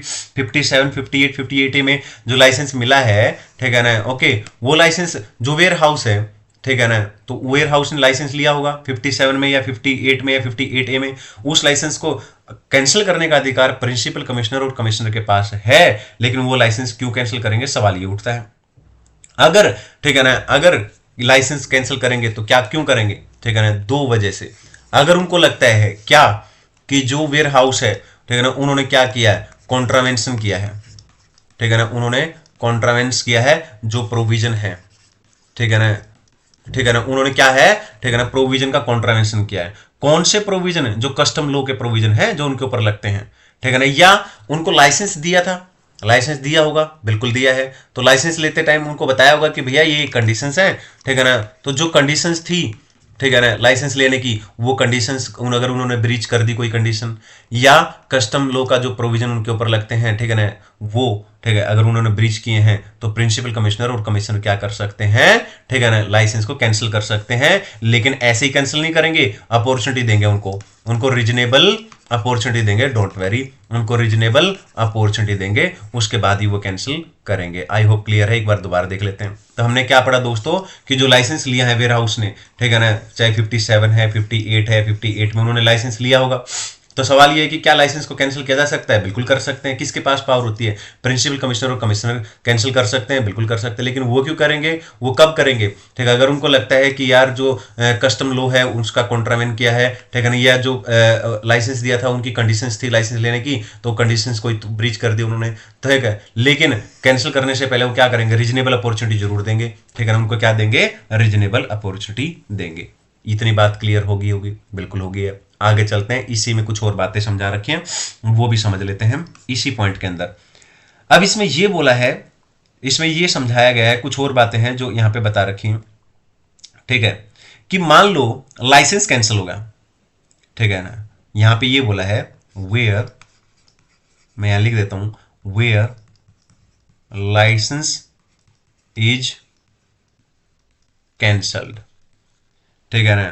तो क्या, मान लो लाइसेंस कैंसिल हो गया, मान लो एक वेयर हाउस है, उस वेयर हाउस में मेरा सामान रखा है, ठीक है ना, बोलो क्लियर है, लेकिन अब तो उसका लाइसेंस खत्म हो गया और मेरा सामान पड़ा हुआ है, तो सवाल है कि क्या करें भैया, जो गुड्स वेयर हाउस में पड़ा है, वेयर हाउस गुड्स है मेरा, उसका क्या करें, ठीक है ना। तो ये कह रहे हैं कि भैया एक काम करो, उसको रिमूव कर लो, ठीक है ना, उस वेयर हाउस से दूसरे वेयर हाउस में उठा ले जाओ, एक दूसरा वेयर हाउस है इसमें ले जाओ, रिमूव कर लो, कोई दिक्कत नहीं है, ठीक है। क्या कर लो, उसको रिमूव कर लो, ठीक है ना, हटा लो, दूसरे वेयर हाउस में रख लो। बोलो क्लियर है। अगर रिमूव नहीं करना है तो घर पे ले जाओ भैया, अपना अपनी फैक्ट्री में ले जाओ, होम कंजम्पशन बोलते हैं उसको, ठीक है ना। घर पे ले जाओ अपना, उठाओ अपना गुड्स, चलो ले जाओ, क्योंकि हमारा तो लाइसेंस खत्म हो गया, ठीक है ना। ओके, ठीक है ना। घर पे भी नहीं ले जाना है तो भैया फिर एक्सपोर्ट कर दो, ठीक है ना, एक्सपोर्ट कर दो आप अपना। बोलो समझ में आया। मतलब एक वेयर हाउस है, उसका अगर लाइसेंस कैंसिल हो जाता है तो वहां से सामान उठाओ, दूसरे वेयर हाउस में रखो, ठीक है ना। नहीं रखना है तो होम कंजम्पशन यानी घर पे ले जाओ भैया अपना उठा के, नहीं ले जाना है घर पे भी फैक्ट्री में तो फिर एक काम करो भैया, उसको एक्सपोर्ट कर दो, ठीक है ना, लेकिन हमारे यहाँ पे सामान मत रखो क्योंकि हमारा लाइसेंस कैंसिल हो गया, अब इसको ले जाओ, ऐसे कह रहे हैं भैया। बोलो क्लियर है, इतनी बात समझ में आई होगी, ठीक है ना। और आपको 7 दिन का टाइम मिलेगा, ठीक है ना, विद इन 7 डेज, ठीक है ना। ऑर्डर मिलेगा ना आपको, तो ऑर्डर के 7 दिन के अंदर अंदर आप ये सब कर लेना, या तो उसको गुड्स को हटा के दूसरे वेयर हाउस में रख लो, या होम कंजम्पशन के लिए क्लियर कर दो, या एक्सपोर्ट कर दो with in 7 days. I hope दोस्तों क्लियर हो गया होगा। आ जाते हैं अब पॉइंट की तरफ। तो यहाँ पे हमने ये पॉइंट पढ़ा है कि कैंसिलेशन ऑफ लाइसेंस। तो लाइसेंस को कैंसिल करने का अधिकार किसको होता है, प्रिंसिपल कमिश्नर और कमिश्नर का। क्यों, अगर उनको लगता है कि कॉन्ट्रावेंट किया है कोई प्रोविजन या कस्टम जो कंडीशंस थी वो ब्रीच की हैं, लेकिन उसके लिए रीजनेबल अपॉर्चुनिटी देंगे, ठीक है ना। अगर लाइसेंस कैंसिल हो जाता है तो दूसरे, ठीक है ना, वेयर हाउस में ले जाओ, या होम कंजम्पशन के लिए क्लियर कर लो, ठीक है ना, या फिर एक्सपोर्ट कर दो गुड्स को, और 7 दिन के अंदर अंदर अपना गुड्स हटा लो। ये बातें हमने यहाँ पे पढ़ी हैं। आगे चलते हैं नेक्स्ट पॉइंट की तरफ। जो भी इंपॉर्टेंट होगा ना एग्जाम के लिए, मैं साथ में लिखूंगा, डोंट वेरी, कि इंपॉर्टेंट फॉर एग्जाम ऐसे लिखूंगा और बताऊंगा भी, डोंट वेरी, चिंता नहीं करना बिल्कुल भी, है ना।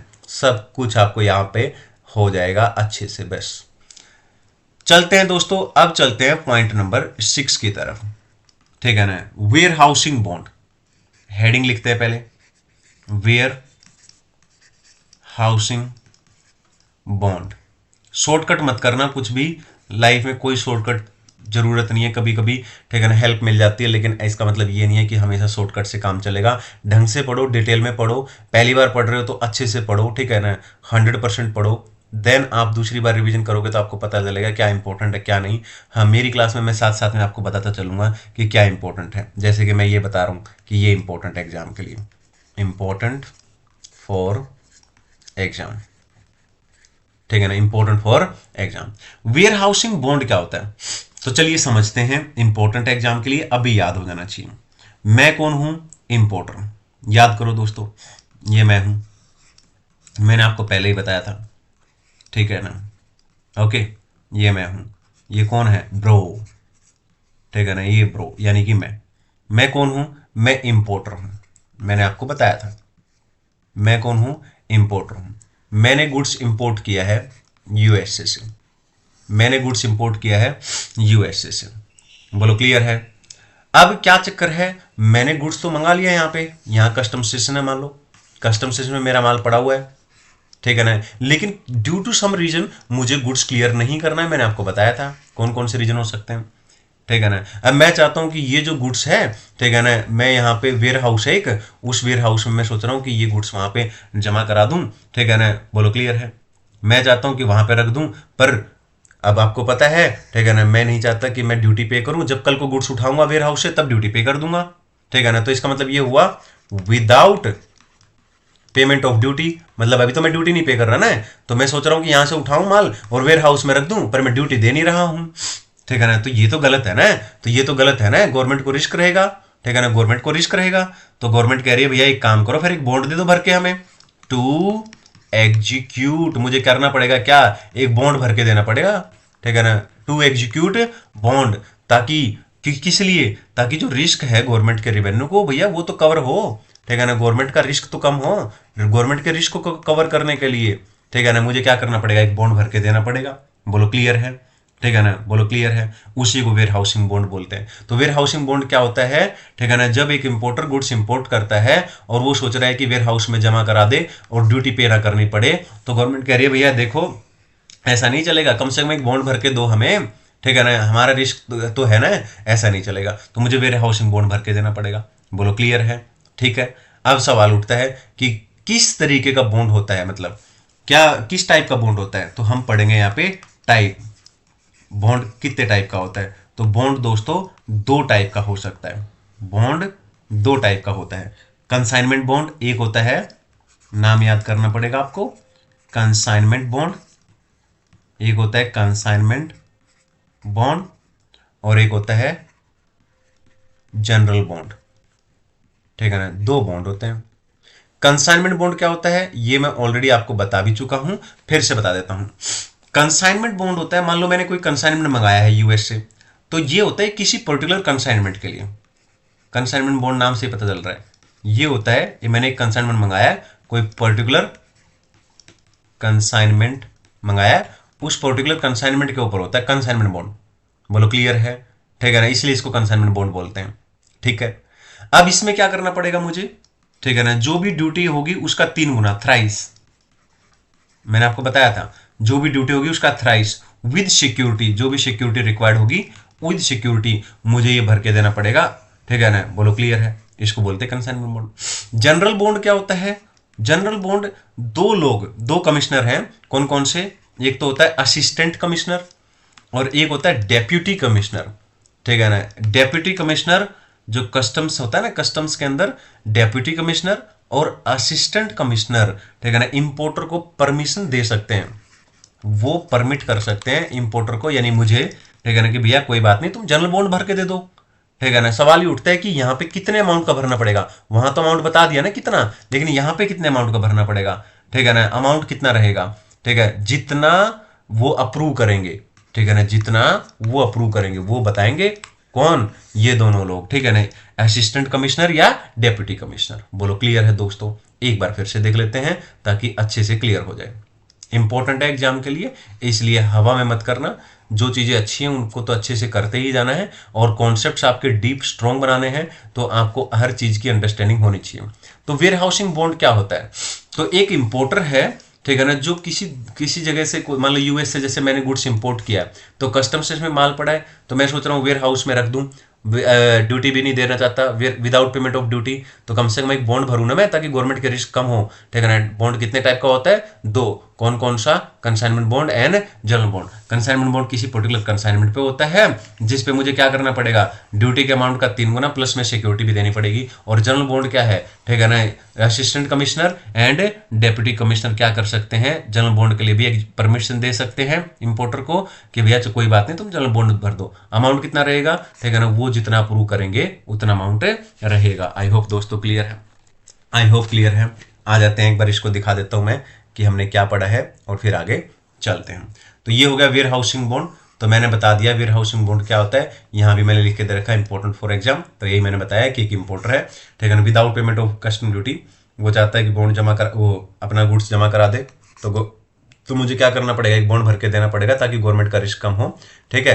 बॉन्ड कितने तरीके के होते हैं, बॉन्ड दो तरीके के होते हैं, consignment bond and general bond. इसके अलावा कंसाइनमेंट बॉन्ड क्या होता है, जो पर्टिकुलर कंसाइनमेंट के लिए होता है, ठीक है ना, सिक्योरिटी, ठीक है ना, अमाउंट, जो भी ड्यूटी का अमाउंट है उसके 3 गुना विद सिक्योरिटी। जनरल बॉन्ड क्या होता है, जो assistant commissioner and deputy commissioner permit करते हैं इंपोर्टर को, जो भी अमाउंट वो अप्रूव करते हैं उतना।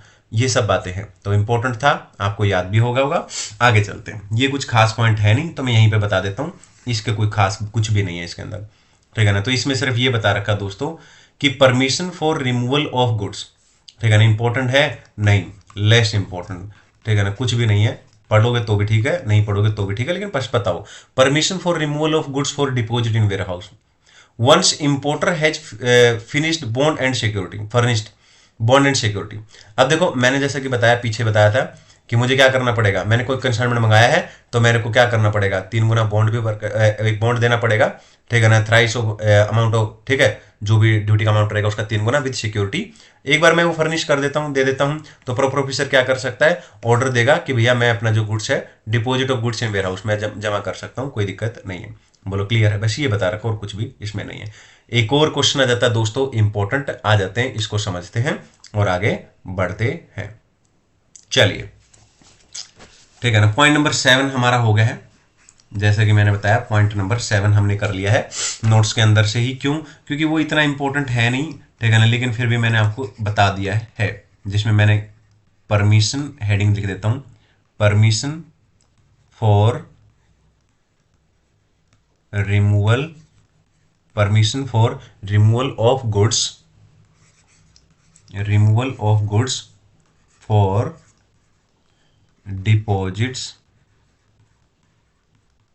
डिपॉजिट इन वेयर हाउस, ये है, ठीक है ना, ये मैंने बताया है। बोलो क्लियर है? चलें आगे, पॉइंट नंबर 8 पे आ जाएं। पॉइंट नंबर 8 अगले पेज पे करते हैं यहां पे। तो दोस्तों अब पॉइंट नंबर 8 पे आ जाते हैं। पॉइंट नंबर 8 के बारे में सबसे पहली बात क्या इंपॉर्टेंट है, एक्सट्रीम इंपॉर्टेंट क्वेश्चन है, ठीक है ना, इस चैप्टर के सबसे इंपॉर्टेंट क्वेश्चन में इसका नंबर आता है, बहुत ज्यादा इंपॉर्टेंट है। क्वेश्चन क्या है देख लेते हैं। क्वेश्चन है पीरियड फॉर विच, हेडिंग लिख रहा हूं पहले मैं, फिर हम लोग डिस्कस करेंगे। Period for which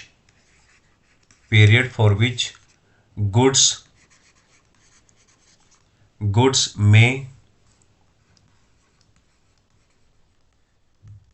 remain in a warehouse, ठीक है।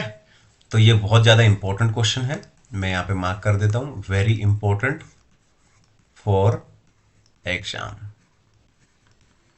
बहुत ज्यादा इंपॉर्टेंट है। सेक्शन 61 है इसके ऊपर, सेक्शन 61 में दे रखा है ये, ठीक है ना। तो क्या है, period for which goods may remain in ware house. अब सवाल ये उठता है कि अगर मैं अपना गुड्स रखता हूं वेयर हाउस में, मैंने गुड्स इंपोर्ट किया, मैं इंपोर्टर हूं, मैंने गुड्स इंपोर्ट किया, मुझे चाहिए नहीं तो मैं वेयर हाउस में रखना चाहता हूं, पर मैं कितने टाइम के लिए रख सकता हूं। सवाल ये है, क्वेश्चन ये है, बहुत ध्यान से आपको समझना है एक एक पॉइंट, ठीक है ना। तो सबसे पहले इसमें ये समझो कि जितने टाइम के लिए मैं वेयर हाउस में गुड्स रखता हूं विदाउट पेमेंट ऑफ ड्यूटी, उसको वेयर हाउसिंग पीरियड बोलते हैं।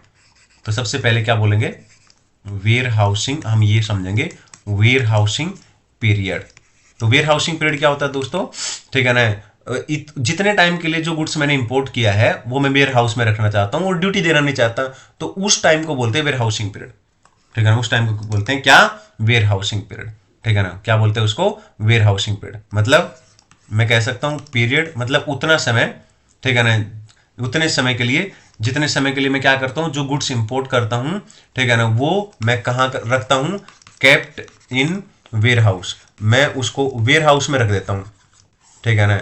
वो समय, जितने समय के लिए मैंने गुड्स वेयर हाउस में रख दिया, ठीक है ना, और मैंने ड्यूटी दी नहीं, without payment of duty, without duty, without duty, ठीक है ना, उसको बोलते हैं warehousing period. Warehousing period normally 1 साल के लिए होता है, ठीक है, नॉर्मली क्या होता है, 1 साल के लिए होता है। तो वेयर हाउसिंग पीरियड क्या होता है दोस्तों, जब मैंने गुड्स इंपोर्ट किया, ठीक है ना, इंपोर्ट करने के बाद कस्टम स्टेशन पे पड़ा है, तो मैंने क्या किया, वेयर हाउस में रख दिया। तो वेयर हाउस में कितने टाइम के लिए रख सकता हूं, विदाउट पेमेंट ऑफ ड्यूटी, ठीक है ना। तो जितने टाइम के लिए वेयर हाउस में गुड्स में रख सकता हूं विदाउट पेमेंट ऑफ ड्यूटी, उस टाइम को बोलते हैं, उस पीरियड को बोलते हैं वेयर हाउसिंग पीरियड।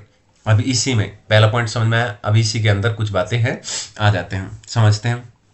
यहां पे सबसे पहले बता रखा है इसने, एक सेक्शन है दोस्तों, सेक्शन 65।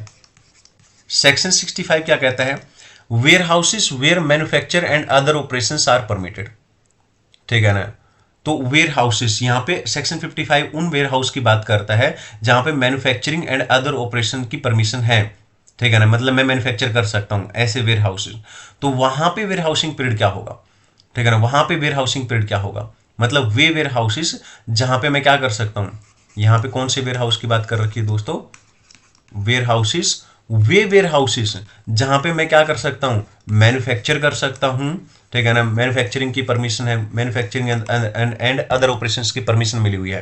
तो वहां पे वेयर हाउसिंग पीरियड क्या रहेगा, मतलब विदाउट पेमेंट ऑफ ड्यूटी मैं वहां पे कितने दिन तक रख सकता हूं अपना गुड्स, उसकी हम बात कर रहे हैं। तो उसके लिए आपको देखना पड़ेगा कि गुड्स की नेचर क्या है, उसके लिए आपको क्या देखना पड़ेगा, गुड्स की नेचर क्या है।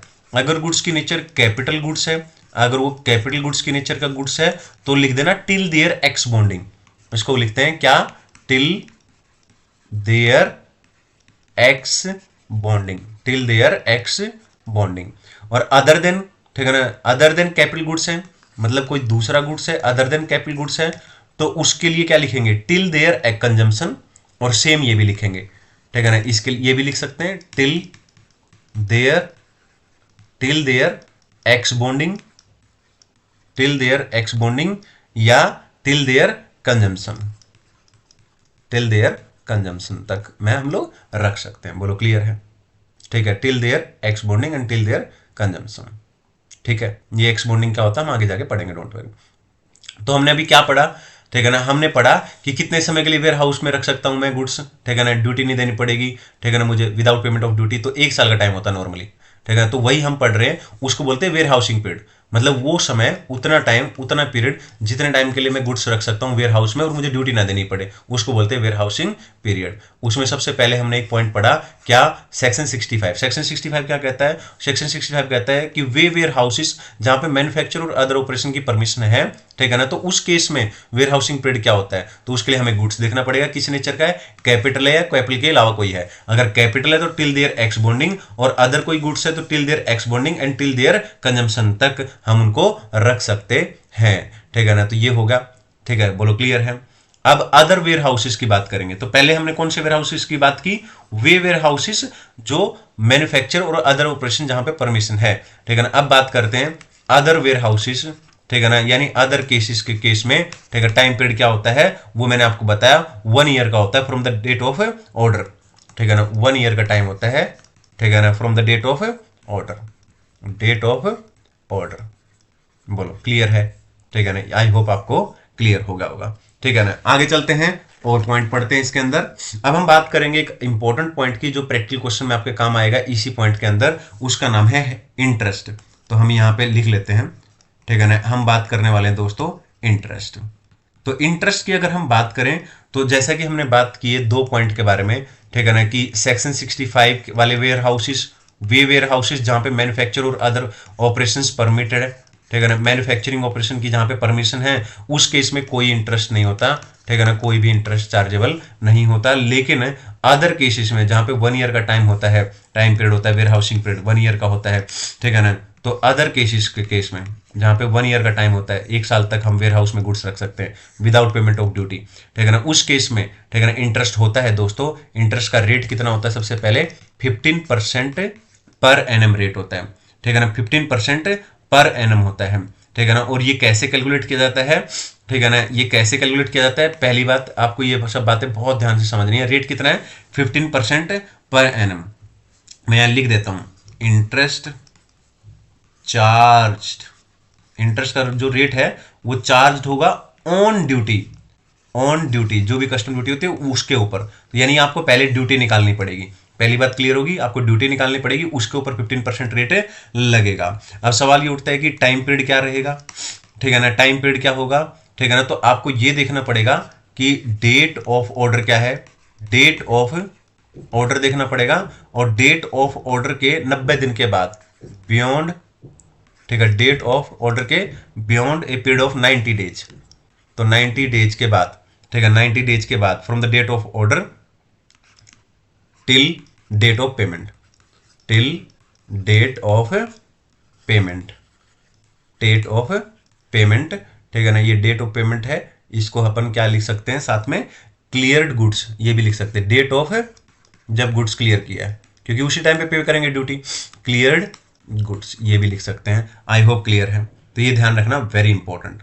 ठीक है, तो इंटरेस्ट के बारे में हमने क्या पढ़ा दोस्तों? ठीक है ना, जो ऐसे वेयर हाउसेस जहां पे मैन्युफैक्चर और अदर ऑपरेशन परमिटेड है वहां तो कोई इंटरेस्ट नहीं होता। लेकिन अदर केसेस जहां पे 1 साल का टाइम होता है वहां पे इंटरेस्ट होता है। रेट क्या होता है? 15% पर एनम। और इंटरेस्ट किस पे चार्ज होता है? ड्यूटी पे। यानी पहले आपको ड्यूटी निकालनी पड़ेगी, उसके ऊपर 15% लगेगा। और टाइम पीरियड कैसे निकालोगे? ठीक है ना, डेट ऑफ ऑर्डर देख लेना किस डेट पे है, और वहां से 90 दिन खत्म होने के बाद, बियॉन्ड 90 डेज, 90 दिन खत्म होने के बाद से लेके डेट ऑफ पेमेंट तक टाइम पीरियड निकल जाएगा, या डेट ऑफ क्लियर्ड गुड्स बोल दो, बात एक ही है। बोलो क्लियर है?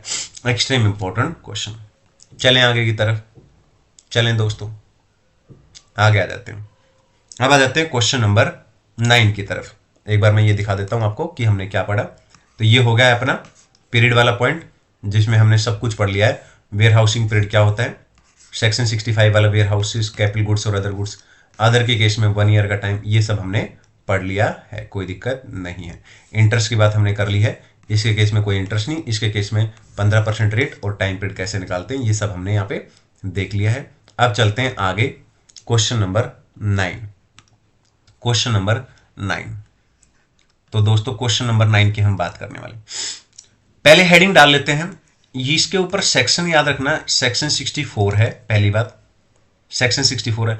अच्छा, कई लोग कहेंगे कि क्या सेक्शंस याद रखने जरूरी है? नहीं, याद रखने जरूरी नहीं है, लेकिन कुछ ऐसे चैप्टर्स होते हैं जिसका कभी कभी ना सेक्शन दे देते हैं क्वेश्चन में, तो कभी कभी अगर आपको क्वेश्चन समझ में नहीं आता और सेक्शन ध्यान है तो बस उससे ध्यान आ जाता है, और कोई ज़्यादातर ऐसा नहीं है कि सेक्शन याद करने की जरूरत है।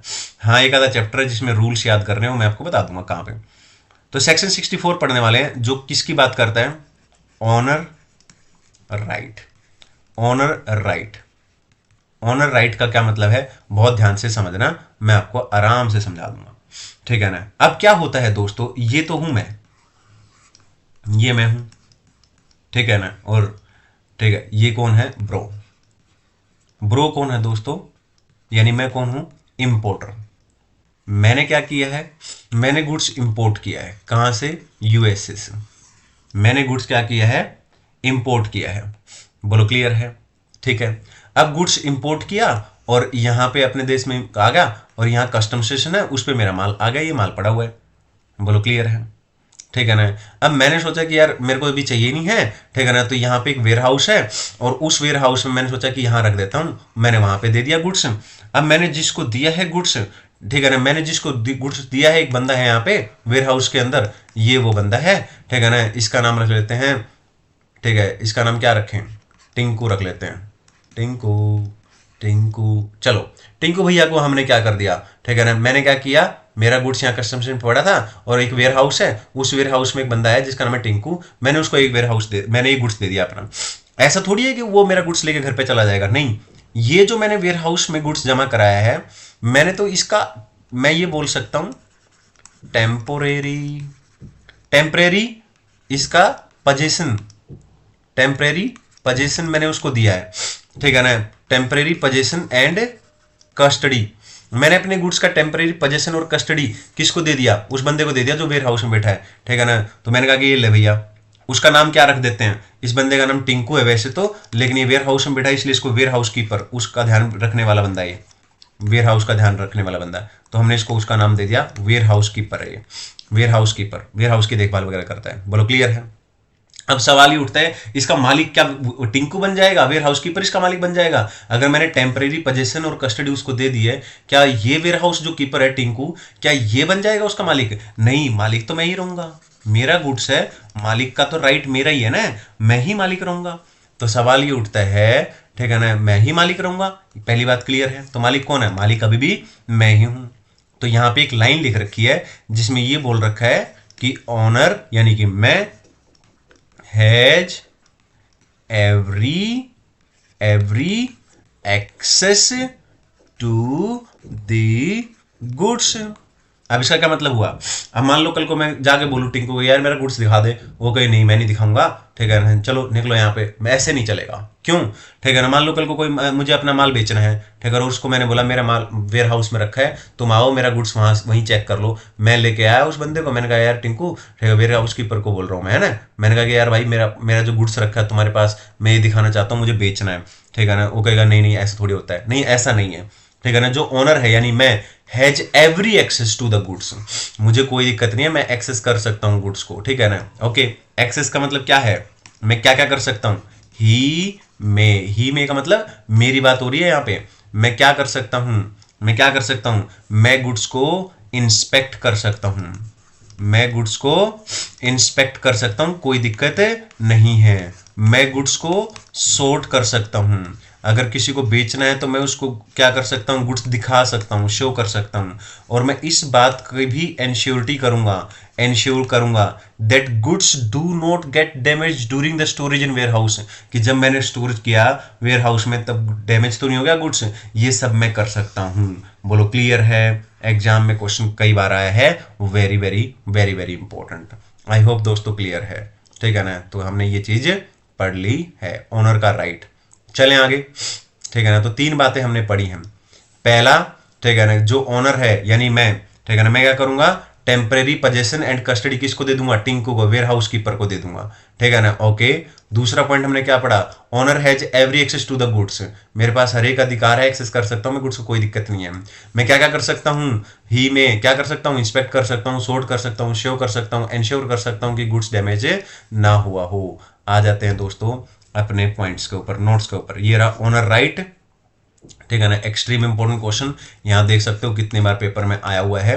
तो पहले पॉइंट तो जो मैंने बताया था वही लिख रखा है कि टेम्पररी पोजेशन एंड कस्टडी हम किसको दे देंगे, टिंकू को, वेयर हाउस कीपर को। Owner has every access to the goods, और मैं क्या कर सकता हूँ, इंस्पेक्ट कर सकता हूँ, सोर्ट कर सकता हूँ, एंश्योर शो। ठीक है, बोलो क्लियर है। चलें आगे की तरफ। अब आ जाते हैं अगले क्वेश्चन के ऊपर। अब आ जाते हैं दोस्तों नेक्स्ट क्वेश्चन के ऊपर। चलें एक बार अपनी क्लास देख लें, रिकॉर्डिंग हो रही है प्रॉपर। हाँ चले, तो चलते हैं आगे की तरफ। क्वेश्चन नंबर 10 पे आ जाते हैं। क्वेश्चन नंबर 10 को समझने के लिए पहले अपन नोट्स पे समझ लेते हैं इसको कि ये क्या कहना चाहते हैं, फिर आगे बढ़ेंगे। यहां लिखेंगे question number 10। Question number 10, question number 10 जो है वो है सेक्शन 65 एंड सेक्शन 66। सेक्शन 65 याद करो, मैंने बताया था ऐसे वेयर हाउसेज जहां पे manufacturing and other operations are permitted. ठीक है ना, तो मैंने यहां पे हेडिंग डाल देता हूं, मैन्युफैक्चर एंड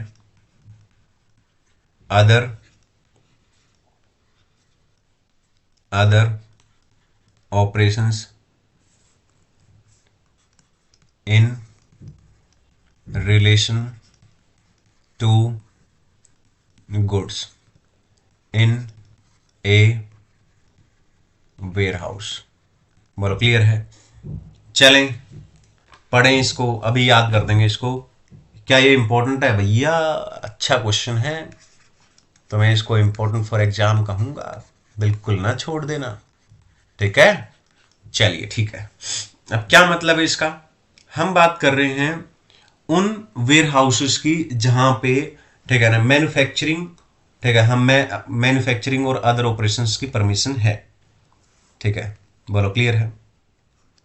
तो क्या बोल रखा है यहां पे, ठीक है ना, ये बोल रखा है, ठीक है, कि देखो मैं इंपोर्टर हूं, मैंने अपना गुड्स रखा है वेयर हाउस में, तो मैं कौन हो गया, ऑनर ऑफ द गुड्स हो गया। वेयर हाउस गुड्स जो वेयर हाउस में रखा है, वेयर हाउस गुड्स बोलते हैं।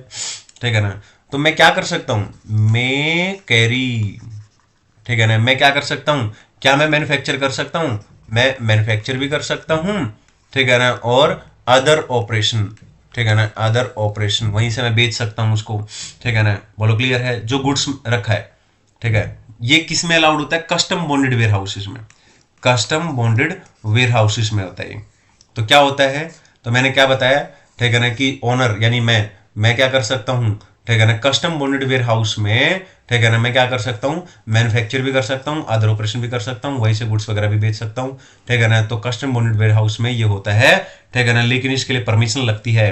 ठीक है ना, इसके लिए किसकी परमिशन लगती है, इसके लिए परमिशन लगेगी, मुझे क्या करना पड़ेगा, परमिशन लेनी पड़ेगी। किसकी, प्रिंसिपल कमिश्नर एंड कमिश्नर की, प्रिंसिपल कमिश्नर एंड कमिश्नर की परमिशन लेनी पड़ेगी कि मैं मैन्युफैक्चर कर रहा हूं या यहीं से माल बेच रहा हूं, ये सब बातें। अब मान लो मैंने मैन्युफैक्चर किया, ठीक है ना, वेयर हाउस में गुड्स पड़ा हुआ है, वहीं से मैंने मैन्युफैक्चर किया। अब क्या, आफ्टर, ठीक है ना, आफ्टर मैन्युफैक्चरिंग, अब मैंने तो गुड्स मैन्युफैक्चर कर दिया, मैन्युफैक्चर करने के बाद क्या, क्वेश्चन ये आता है, अब मैन्युफैक्चर करने के बाद या तो मैं उस गुड्स को क्या करता हूं, एक्सपोर्ट कर देता हूं, या तो मैं उसको आउट ऑफ इंडिया एक्सपोर्ट कर देता हूं।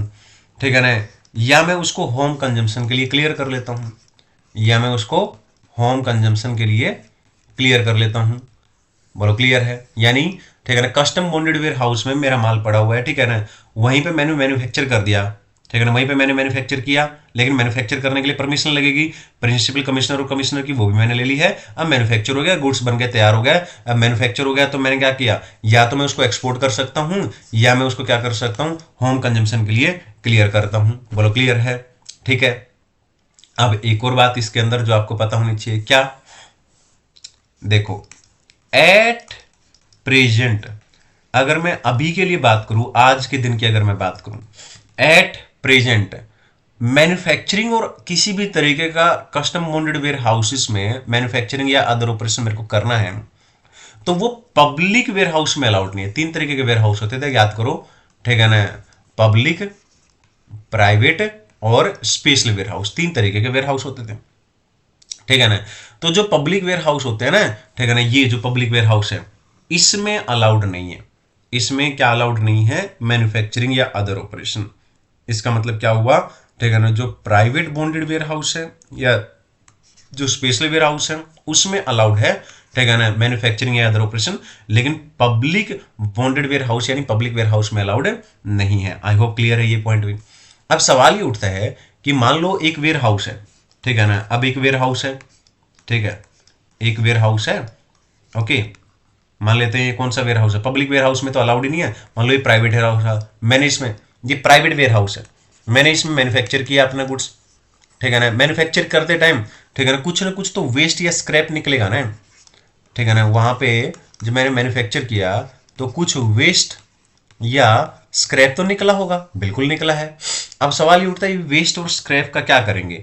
क्वेश्चन यहाँ पे क्या आता है कि इसका क्या करेंगे, क्या इसके ऊपर किसी तरीके की ड्यूटी देनी पड़ेगी या क्या होएगा क्या नहीं होएगा, ये इस बात के ऊपर डिपेंड करेगा, ठीक है ना, ये इस बात के ऊपर डिपेंड करेगा, ठीक है ना, कि जो गुड्स हमने, ठीक है ना, मैन्युफैक्चर किया है वो गुड्स एक्सपोर्ट किया है, ठीक है ना, एक्सपोर्ट किया है या होम कंजम्पशन के लिए उसको क्लियर किया है। अब अगर एक्सपोर्ट किया है तो एग्जम्प्ट हो जाएगा, किसी तरीके की ड्यूटी नहीं देनी पड़ेगी, ठीक है ना, तो क्या हो जाएगा, एग्जम्प्ट हो जाएगा, ठीक है ना। लेकिन अगर होम कंजम्पशन के लिए क्लियर होगा तो इंपोर्ट ड्यूटी लग जाएगी, यहां पे इंपोर्ट ड्यूटी लग जाएगी। आई होप क्लियर है दोस्तों, ठीक है ना। चलते हैं एक बार यहाँ पे सेक्शन 65 में और 66 में क्या दे रखा है, ठीक है ना, मैंने यहाँ पे क्या बताया, मैं हूं गुड्स का मालिक, ठीक है ना, तो कस्टम बॉन्डेड वेयर हाउसेस में क्या होता है, मैन्युफैक्चरिंग भी और अदर ऑपरेशंस की परमिशन लेनी पड़ती है, उसके बाद अलाउड हो जाता है, कोई दिक्कत नहीं। परमिशन किसकी लगती है, प्रिंसिपल कमिश्नर और कमिश्नर की। लेकिन अगर गुड्स मैन्युफैक्चर कर दिया वहां पे, उसके बाद क्या, या तो मैं उसको एक्सपोर्ट कर सकता हूं या होम कंजम्पशन के लिए क्लियर कर सकता हूं। लेकिन एट प्रेजेंट अभी के लिए क्या है, पब्लिक वेयर हाउस में अलाउड नहीं है, बाकी में अलाउड है, कोई दिक्कत नहीं है। अब मान लो कोई प्राइवेट वेयर हाउस है, उसमें मैंने गुड्स मैन्युफैक्चर कर दिया, मैन्युफैक्चर करते टाइम जो वेस्ट या स्क्रैप निकला है, क्या उस पर किसी तरीके की कोई ड्यूटी लगेगी या नहीं लगेगी, ये इस बात पे डिपेंड करेगा कि मैं उसको एक्सपोर्ट कर रहा हूं या होम कंजम्पशन के लिए क्लियर कर रहा हूं। अगर एक्सपोर्ट कर रहा हूं तो एग्जम्प्ट हो जाएगा, और होम कंजम्पशन के लिए क्लियर कर रहा हूं तो क्या हो जाएगा, ड्यूटी लग जाएगी। यही बातें यहाँ पे दे रखी है, आ जाते हैं, यही बातें यहाँ पे दे रखी हैं। तो दोस्तों ये लिख रखा है सेक्शन 65 एंड 66, तो हमने यही सब पढ़ा है यहाँ पे, ठीक है ना, तो सब कुछ लिख रखा है, वही सब बातें, परमिशन किसकी लगेगी, मैन्युफैक्चरिंग करने के बाद क्या करेंगे हम लोग, ठीक है ना, या तो एक्सपोर्ट कर देंगे या, ठीक है ना, एट प्रेजेंट अभी के लिए, ठीक है ना, किसमें, स्पेशल वेयर हाउस और प्राइवेट वेयर हाउस में अलाउड है, पब्लिक में अलाउड नहीं है, ये सब बातें दे रखी हैं। और फिर हमने पढ़ा था क्या कि वेस्ट और स्क्रैप का क्या करना है, तो क्वेश्चन ये उठता है कि वेस्ट और स्क्रैप के ऊपर ड्यूटी लगेगी या नहीं लगेगी, ये इस बात के ऊपर डिपेंड करता है कि अगर उसको एक्सपोर्ट किया है, जो गुड्स मैन्युफैक्चर किया है, ठीक है ना, तो एग्जम्प्ट हो जाएगा, और अगर होम कंजम्पशन के लिए क्लियर किया है तो फिर ड्यूटी लग जाएगी। ये सब बातें हमने यहाँ पे पढ़ी है। आई होप क्लियर है।